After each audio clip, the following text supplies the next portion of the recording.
Il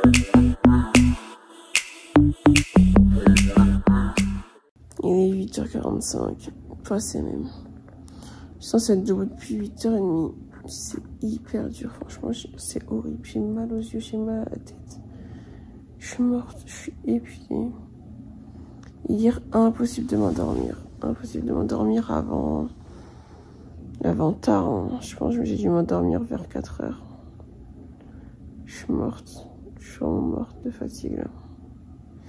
Ça va être chaud. Mais là, je suis obligée de me lever là. J'ai réussi à rattraper mon retard. Là, je suis prête. Je vais vous faire mon petit outfit of the day devant le miroir pour qu'on voit mieux. Mais franchement, je kiffe ma tenue. Juste mon pantalon est un peu trop court. Ça m'énerve. Je sais pas si je vais changer, mais je peux pas appeler Lorenzo parce qu'il dort. Donc je peux pas avoir d'avis en direct. Et ça m'énerve. Bref. Je me dépêche, je vous tiens au courant, je prends mes affaires. Et voilà. J'aime pas du tout la luminosité dans la chambre. Ça me fait un temps trop bizarre. Comme je suis une mongole, j'ai oublié de prendre un sac à main. Du coup, je me retrouve avec ma banane qui va pas du tout avec ma tenue, mais au cas où on est là. Bref, j'ai pas d'internet donc ça va être galère pour retrouver le chauffeur, mais je vais me débrouiller. Les étages c'est BG, du coup je sais pas, j'ai mis B pour aller au rez-de-chaussée, mais en fait j'étais au -1, donc j'ai mis G pour aller au 0. Et c'est bon, c'est le 0. Vraiment chaud d'être dans un pays où t'as pas d'internet. C'est là que tu te rends compte que en fait sans internet tu fais pas grand chose. Parce que là même pour récupérer le Uber, c'est une galère. Il est 10h du matin, il fait déjà hyper chaud. Franchement, j'ai mon pull, mais il était vraiment pas nécessaire. Donc je pense que je vais l'enlever assez rapidement. Là, je suis en train d'attendre le chauffeur. J'espère qu'on va pas trop entendre les travaux à côté. Et j'espère surtout qu'il va arriver vite parce que... après, je suis pas très loin. Je suis juste derrière l'appart. Genre ça, c'est mon bâtiment. Mais le problème, c'est que comme j'ai pas de connexion... Ah, je crois qu'il est là. Je crois qu'il est là. Je crois que c'est lui. Faut que j'aille vérifier la plaque. Je vous laisse. Je vais retirer mon pull parce que là, c'est vraiment abusé comment il fait hyper chaud. Et j'ai pas envie de tremper ma chemise. En plus, elle est claire, ça serait vraiment la honte. Et au passage, je vais aller réviser un petit peu parce que je fais la présentation en anglais et je parle pas hyper bien anglais. Donc, let's go réviser. Catastrophe, catastrophe. J'ai tellement chaud que je commence déjà à avoir des taches. Purée, j'espère qu'il y a la clim. J'espère de ouf qu'il y a la clim parce que là, ça va pas. En plus, le mec, on l'a eu en rendez-vous avant de partir. Et avant de partir, il nous a dit « Ouais, moi j'ai fait l'erreur, je pensais qu'il faisait chaud, j'ai rien pris, j'ai pas pris de pull et tout. » Alors que là, il fait 10 degrés, machin. Moi, j'ai dit « Ben ok. J'ai grave pris des pulls, j'ai grave pris des trucs qui sont chauds. » Mais là, waouh. Et il est que 10h du matin. Est-ce que vous sentez la catastrophe en fin de journée là? J'espère qu'on va vraiment rester que dans la clim jusqu'à ce qu'on ait fini toutes les conférences et que le moment où on sortira on fera notre vie, et même si je transpire je m'en fous parce que là pour les photos ça fait pas du tout. On a mis, je vais grave faire des plans comme ça de ma tête mais parce que c'est plus facile de filmer sans faire chauffer que je filme. On a grave mis du temps à arriver alors qu'il n'y avait pas beaucoup de kilomètres entre l'hôtel et le lieu, donc je sais pas s'il a fait un détour, s'il s'est pas trompé, franchement aucune idée. J'espère que je vais avoir internet assez rapidement parce que là ça va être compliqué. Je dois joindre les gens mais je peux pas les appeler. Le bâtiment est genre énorme. J'ai trop hâte de voir à l'intérieur. Les drapeaux sont trop beaux. Ça c'était l'entrée du public et franchement je sais pas, j'aime trop le style. La DA je kiffe. I want to thank you for having me here. It's a great honor and I'm very happy. I just want to make sure that we can hear you. Can you hear her? Okay. Here is okay. Okay. English is not my first language. I try to do my best. I'm not only an athlete. I have the privilege to inspire the next generation. I'm a content creator in social media, but I'm only a health expert as a dietitian. So I try to take that and make something in my mission. At your own level? Yes. You try to make a difference at your level? Yes, and I think if I can engage someone around me, it can be high. Yes, of course. You want to get... My mantra is beyond limits because I think we don't have limits and we have to push it, yes, every day, and it's like hurdle my discipline, we have to check one after one after one, and in the life is the same. So I want to inspire the new generation to do the same thing and maybe overcome, and we have no obstacle here. So it's the same for the environment. This is what I want to tell you. I think it's good you understand what I want to tell. I'm sure everyone understands. You see, everyone is nodding. Thank you. Thank you. On vient de finir la conférence, là je viens de prendre à manger. J'ai pas mangé correctement depuis que j'ai quitté la maison, du coup là c'est vrai que ça me fait du bien de prendre une salade et un peu de manger correctement. Là on fait une petite pause, après on a des interviews et tout, mais franchement ça s'est hyper bien passé, je vous raconterai bien tout à l'heure parce que là je peux pas trop, mais je suis trop contente. Même en anglais j'ai quand même réussi à gérer, les questions c'était difficile mais heureusement il y avait une traductrice, mais sinon la présentation je suis grave contente, franchement je suis vraiment contente. La partie restauration elle me faisait grave penser à la cantine des jeux, franchement c'était abusé. Et là la question s'adresse à vous, Naomi Akako. Alors moi je pense que le sport c'est vraiment une voie pour pouvoir faire passer tous les messages le plus efficacement possible. Donc je pense que c'est totalement une voie pour pouvoir parler de la lutte contre la désertification, à moyen de faire connaître ce combat, parce que c'est vrai que encore maintenant il y a peu de personnes qui savent que ça existe. Autour de moi déjà quand je parle de désertification, les gens ne savent pas forcément ce que c'est. Donc c'est important de pouvoir faire en sorte que ce combat soit connu et ensuite d'essayer d'inspirer les gens pour qu'ils essayent de s'y engager et qu'ils se rendent compte que c'est quelque chose qui est très important. En tant qu'athlète et sportive, on a la possibilité de faire passer des messages, que ce soit à travers nos réseaux sociaux, à travers notre image ou à travers ce qu'on véhicule en tant que personne. Et je pense que c'est vraiment important de pouvoir lier ça à l'environnement et à la planète, parce que si on n'a pas une terre saine, et on peut pas avoir des personnes saines dessus, donc que ce soit pour faire du sport ou même pour vivre en bonne santé, c'est quelque chose qui est vraiment primordial. Et il y a aussi ce lien avec l'alimentation, parce que je suis diététicienne nutritionniste, où c'est vrai que la sécurité alimentaire c'est quelque chose qui me tient particulièrement à cœur, et plus que ça me tient à cœur, c'est quelque chose qui est nécessaire pour la survie de beaucoup de personnes dans ce monde.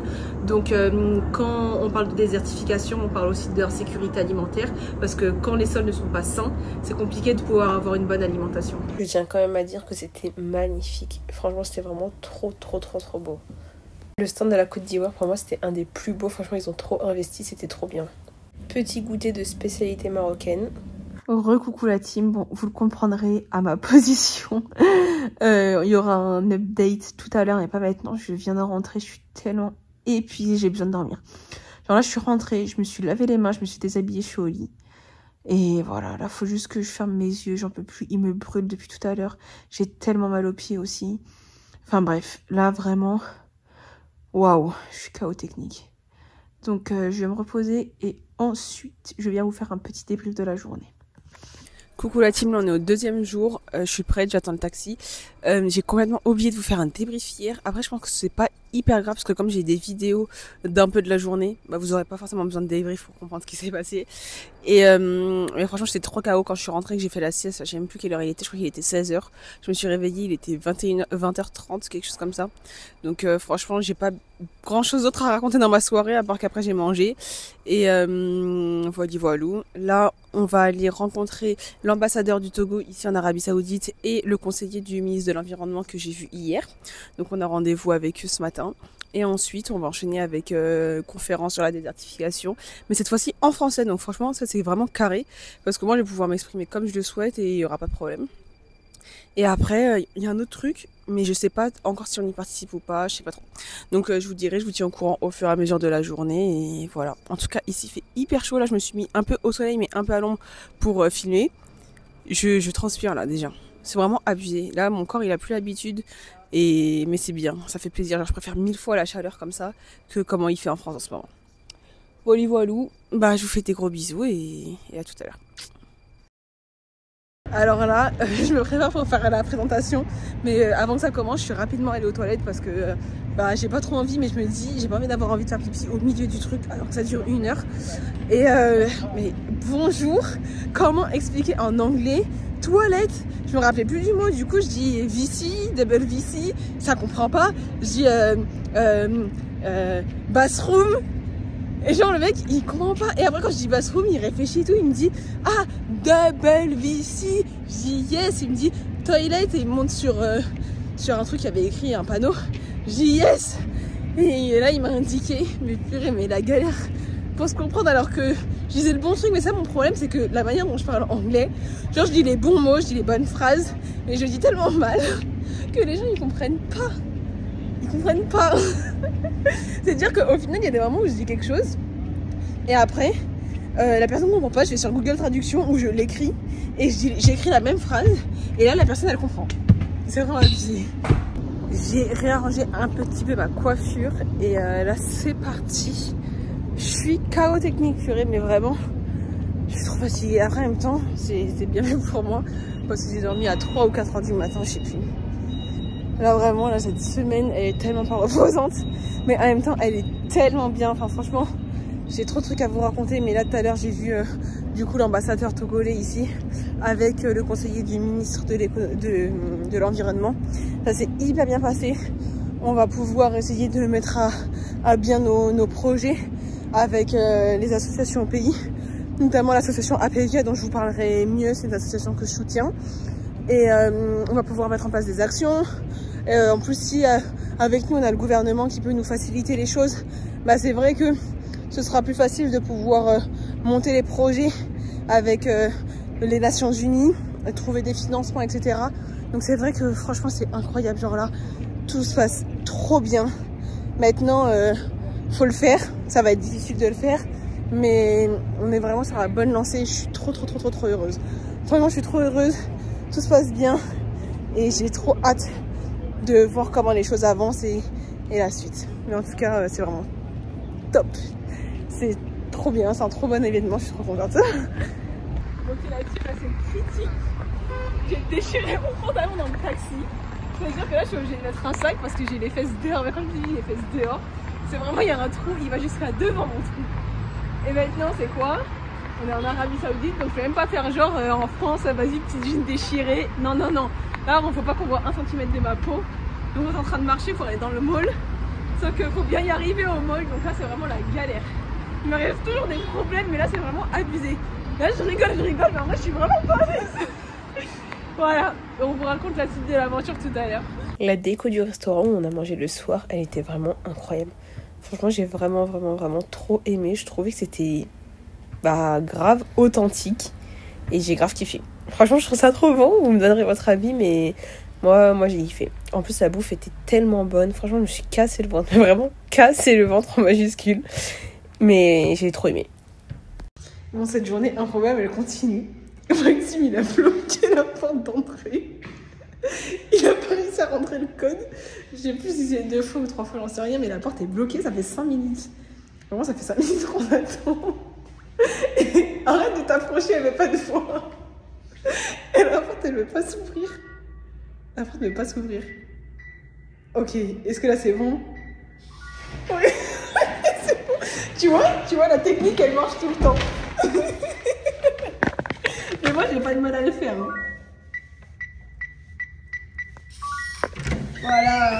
Voilà. Ok la team, là c'est le pantalon que je portais tout à l'heure. Donc déjà, vous pouvez voir que sur le devant c'est ouvert, genre ça c'est ouvert. Et là on est que devant le pantalon, genre vraiment c'est ouvert. Maintenant si on tourne, est-ce qu'on peut appeler ça un pantalon s'il vous plaît? S'il vous plaît, non mais je sais pas si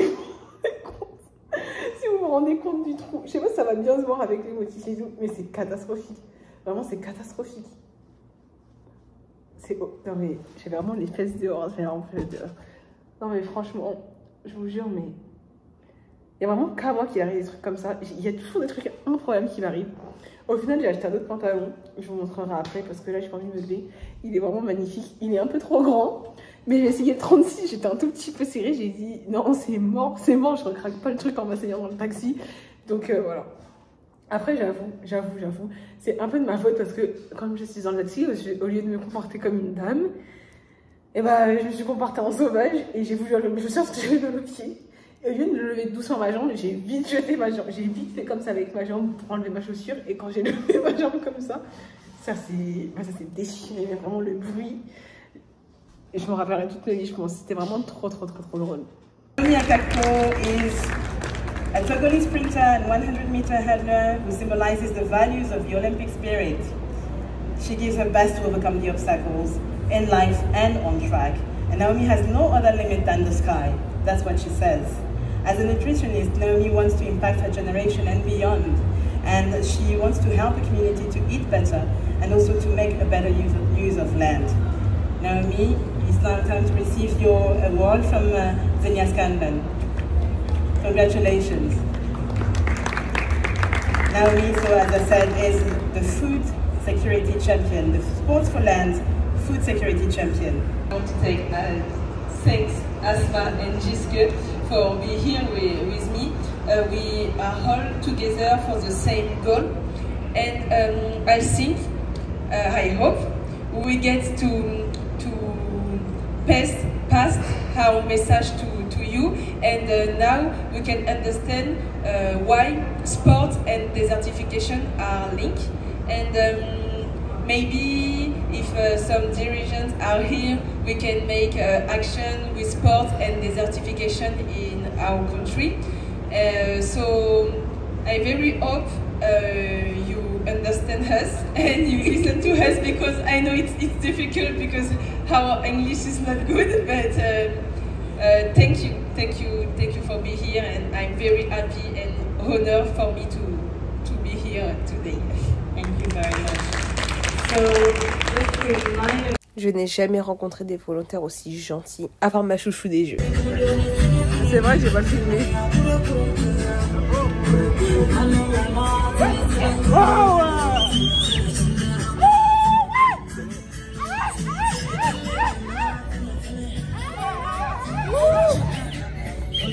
Là j'étais dans la green zone, donc la zone d'accès au public, et franchement c'était incroyable. Ils ont vraiment mis les moyens pour pouvoir mettre en avant la désertification, et c'est vraiment incroyable. Là c'est la vue de nuit, mais regardez comme c'est magnifique. Ils ont vraiment pensé à tout. Je trouve ça trop beau. Ok les gars, je vous ai complètement abandonné. Genre là vraiment ça fait un moment que je vous ai pas fait de vidéo. Mais déjà de 1 j'étais hyper fatiguée. De 2, je sais pas, tout était speed, tout allait vite, tout s'enchaînait. Donc j'ai pas forcément eu l'occasion de faire des trucs. Après je vous ai filmé des choses que je vais sûrement mettre dans le vlog et où je vais expliquer, je vais parler en voix off. Mais bref, là, j'avais besoin de vous dire quelque chose, d'exprimer mes propos. Ça doit faire un peu plus d'1 an, je pense. Vraiment, ça doit faire plus d'1 an, c'est sûr, que je prends plus l'avion sans boîte de contention. Et en gros, je sais pas, comme je les mets tout le temps, j'ai pris l'habitude et genre je sais que c'est un bienfait, que c'est prouvé, etc. Mais je sais pas vraiment quel bienfait ça a. Enfin, genre en mode, je sais pas si vous voyez, mais quand tu fais quelque chose et que t'as l'habitude de le faire, tu vois plus les bénéfices forcément. Surtout que c'est des trucs où tu vois pas le bénéfice, tu vois plutôt quand il y en a pas de bénéfice. Là, j'ai pas voyagé avec une boîte de contention parce que je sais pas, il me dérangeait, ça me grattait et j'étais pas à l'aise quand j'étais en Arabie Saoudite, quand j'ai voulu les mettre pour partir. Du coup, j'ai dit, c'est pas grave, je m'en fous, j'enlève. Mais quelle erreur! Là, je suis descendue de l'avion. J'ai remis mes baskets dans l'avion. Et là, dans mes chaussures, je suis tellement serrée. J'ai l'impression que mes pieds, ils vont exploser la chaussure. Alors que avant de partir, quand j'étais encore en Arabie Saoudite, mes chaussures étaient un peu trop grandes et je flottais un peu dedans. Et là, mes orteils, j'ai l'impression qu'ils vont exploser, mais vraiment exploser. Tellement la marche, c'est douloureux, tellement qu'ils sont gros dans la chaussure. Je sais pas si vous vous rendez compte de la dinguerie. Et en fait, mais ça, j'avais oublié. Je savais même pas que mes pieds, ils gonflaient. Ou je sais pas quoi, quand j'ai toujours mes bottes de contention. Et là, j'ai mes bottes de contention. Et c'est la catastrophe. Moi, c'est la catastrophe. Donc, voyager avec des bottes de contention. Voilà, c'est tout ce que je peux vous dire. Sinon, là, je suis à Francfort pour faire l'escale. Dans 1h30, il me semble. J'ai mon 2e avion pour rentrer à Marseille. Je suis éclatée de fatigue.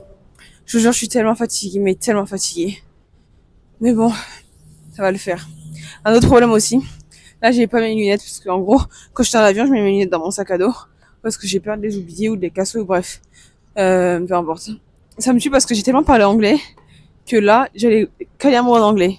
Genre moi Naomi Akakpo. Bref. Bref.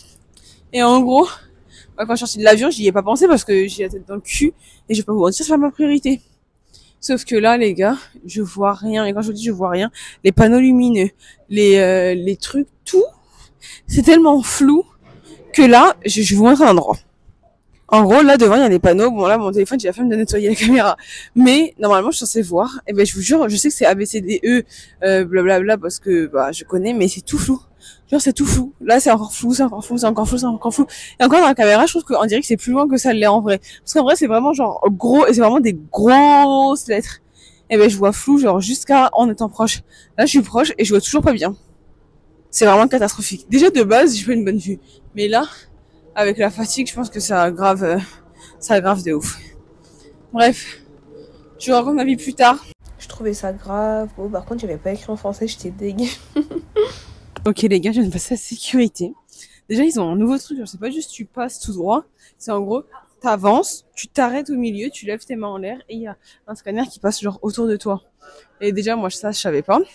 Du coup, je suis passée genre juste normal comme d'habitude. Et surtout, après ça, j'ai eu un contrôle, une fouille comme au corps, genre en mode juste il regarde si dans ton pull il y a pas quelque chose et tout. Quand je vous dis, je n'ai jamais eu un palpage aussi palpé. La meuf m'a vraiment, mais elle a touché chaque recoin de mon corps, vraiment. Que ce soit mes seins, mes fesses, vraiment, elle est partie chercher partout, jusqu'à mes chevilles, même mes chaussures. Et quand je vous dis, elle est vraiment je suis encore choquée, je suis sur le cul de à quel point c'était un palpage palpé. Voilà. Après, c'était professionnel, genre. Elle en a pas profité, enfin, j'espère pas. Mais ça restait professionnel. Mais même en étant professionnel, j'ai jamais vu un truc aussi fait. Désolée, du coup, j'ai été interrompue dans ma storytelling du palpage parce que mon téléphone avait plus de stockage, donc je sais même pas où je me suis arrêtée. Mais bref, tout ça pour dire que la meuf était grave professionnelle et que le palpage qu'elle a fait, c'est le palpage qui devrait être fait genre tout le temps, parce que c'est vraiment comme ça que tu vois, c'est vraiment quelque chose. Alors que toutes les fois où je me suis déjà fait palper ou passer le scanner là, vous savez, le truc qu'ils ont dans leurs mains et qui passe sur vous, mais c'est tellement mal fait que si je voulais cacher quelque chose, bah j'aurais pu. Alors que là, j'aurais rien pu laisser passer tellement elle a fouillé dans chaque recoin.